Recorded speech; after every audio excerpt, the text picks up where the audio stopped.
নবম দশম শ্রেণীর গণিত অনুশীলনী 16-2 10 নম্বর অঙ্ক।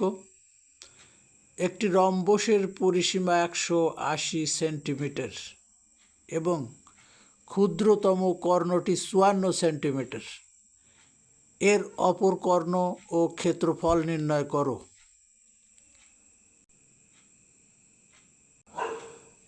আমরা মনে করি ABCD একটি রম্বস। আমরা জানি রম্বসের 4টি বাহুই পরস্পর সমান, কিন্তু কোনো সমকোণ থাকে না। অর্থাৎ AB = BC = CD = DA। যেহেতু দেওয়া আছে রম্বসটির পরিসীমা 180 সেন্টিমিটার, অর্থাৎ 4 বাহুর সমষ্টি 180 সেন্টিমিটার, সুতরাং প্রত্যেক বাহুর দৈর্ঘ্য হবে 180/4।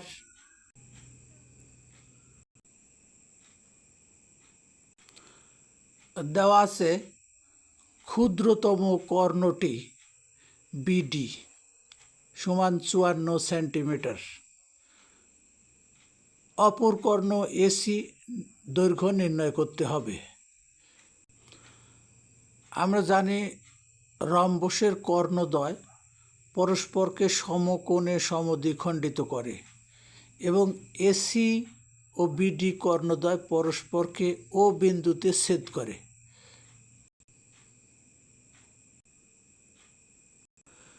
যেহেতু OB BD কর্ণের অর্ধেক, সুতরাং OB এর দৈর্ঘ্য হবে 54/2 = 27 সেন্টিমিটার।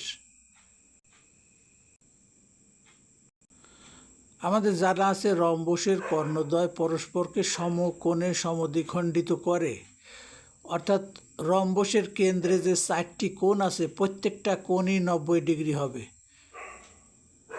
সুতরাং এখানে AOBও 90 ডিগ্রি একটি কোণ। তো সমকোণী ত্রিভুজের পিথাগোরাসের সূত্র উপপাদ্য অনুসারে আমরা জানি লম্ব স্কয়ার যোগ ভূমি স্কয়ার = অতিভুজ স্কয়ার। এইখানে AB অতিভুজ।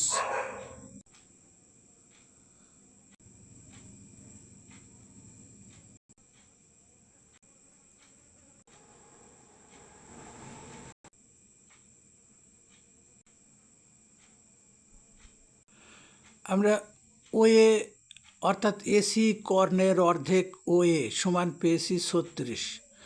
তো AC কর্ণ সমান হবে 2 × OA, অর্থাৎ 36 × 2 = 72 সেন্টিমিটার। তো আমরা দুইটি কর্ণই পেয়ে গেছি।